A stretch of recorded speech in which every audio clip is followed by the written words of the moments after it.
I thought I might share my favorite Play-Doh recipe for times like these when we're at home and the kids are getting antsy. This is something you can do with kids. It helps improve their math skills, reading, and just general direction following. I love cooking with kids and I have lots of recipes, but this is one of my favorites. You can, you want to get a non-stick medium saucepan, or I've even made it in a non-stick electric skillet when I don't have an actual stove. So that's always another option. So I will post the Play-Doh recipe. I will say that most of these items most people have at home, except maybe cream of tartar. If you don't have cream of tartar, you can always use the 4 teaspoons of lemon juice or vinegar instead of the 2 teaspoons of cream of tartar. And I put that on here too. So the first thing that you do is you add all the ingredients except for the water, stir it, and then put it on the stove, add the water, stir until it looks like mashed potatoes. So that's what I'm gonna do right now. So it's a cup of flour. I've made this with all ages of kids. The other great thing about Play-Doh, not only is it great for just creativity, letting kids just have their hand at making whatever they want to make, you can read a story and have them make characters or events from the story. 1 cup of flour is the first thing. And so you fill it up on flour. Use something to level it off. You don't shake it down, but you just level it off. Let me get my favorite leveler.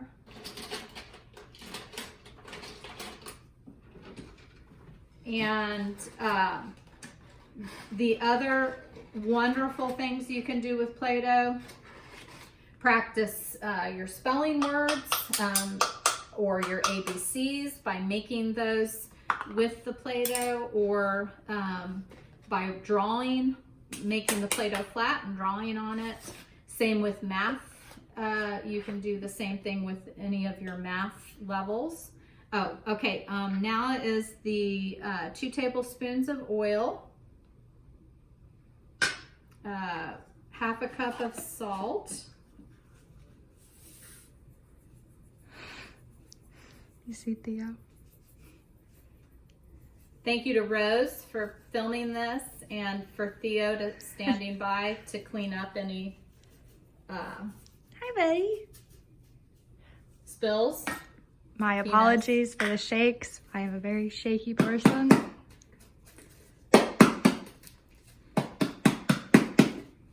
And 2 teaspoons of cream of tartar.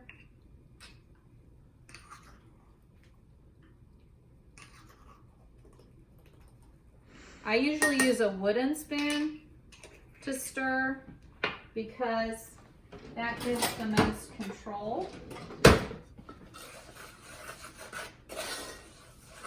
So that's going to be all stirred together. Theo standing by to help.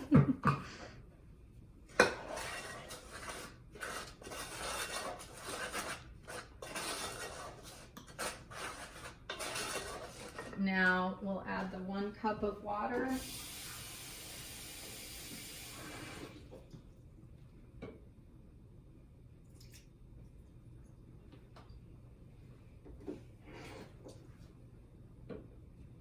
And usually I have some peppermints to put in this, but pulled it out and it did not get on the list somehow. So I will just add a little bit of vanilla. That just gives it a nice smell. Then Stir that, turn on medium.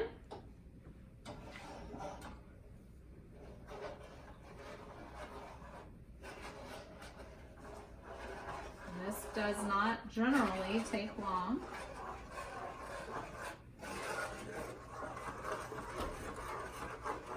So you want to stir it pretty continuously.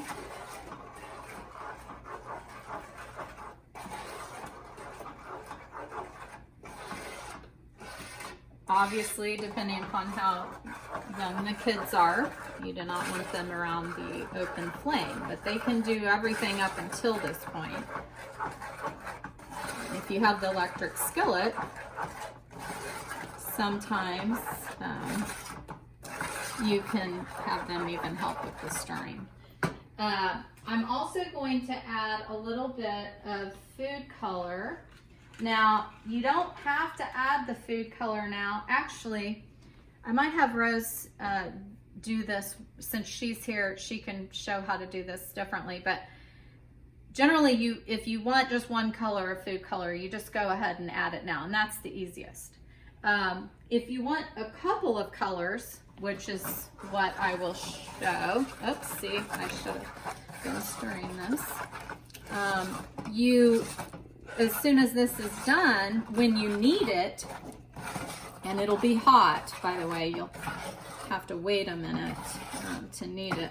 When you knead it, you can knead the colors in, maybe the 3 primary colors, and then you can work on the art skill of combining colors. And you see how this is coming together now really nicely, and that didn't take long at all. And as soon as it comes into a ball, it's done. Take it off. And we'll put a little bit of flour. Thankfully, we have the granite countertops that makes that very easy to do. So we will put out some flour.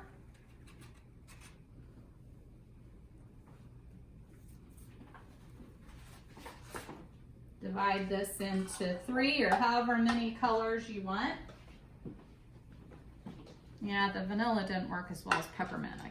Peppermint would probably be better, but we didn't have peppermint. So whatever you have, it's just kind of nice to give it a little fragrance. Okay, so you dump that out, and like I said, that's still pretty warm. And we'll cut it into 3s. Thirds, 3s or thirds, however you want to say it. Looks like that's a little more. Okay. Then make a little well. This is really fun to do with older kids, obviously. And get your 3 primaries. Okay, there's not enough of that. That. Put a couple drops.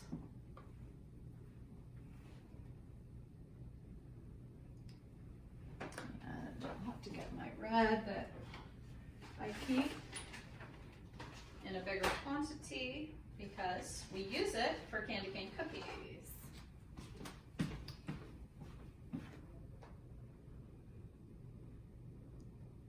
And you just need a drop usually or so. Then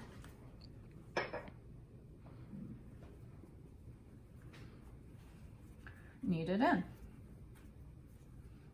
And you will get some on your hands, so that's the way it goes. Don't want too much flour or it gets dry. If you don't like the color and you want it to be a little darker, just add a little more.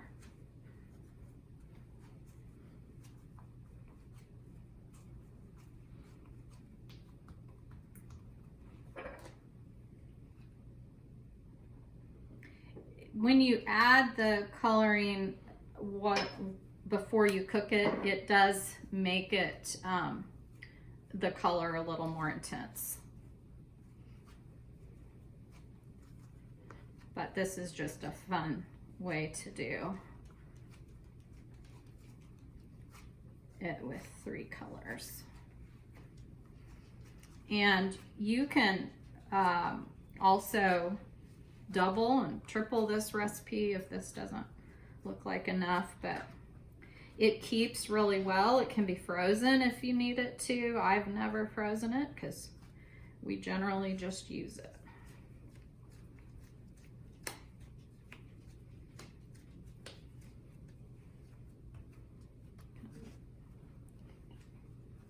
Looks like we need to use a little more coloring whenever you do it after the fact.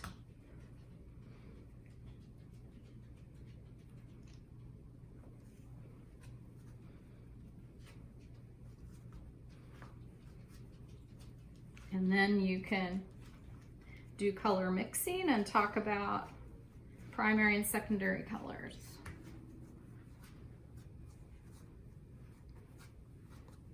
But the kids, the older ones especially, can do this and they really like it. It's fun. I don't know why the red is not a very good red color. That's unusual. Don't know about that, but I mean, it's still fine. Okay, and the blue. That's a little too much flour, so getting that away from here. And let's put a little more blue in.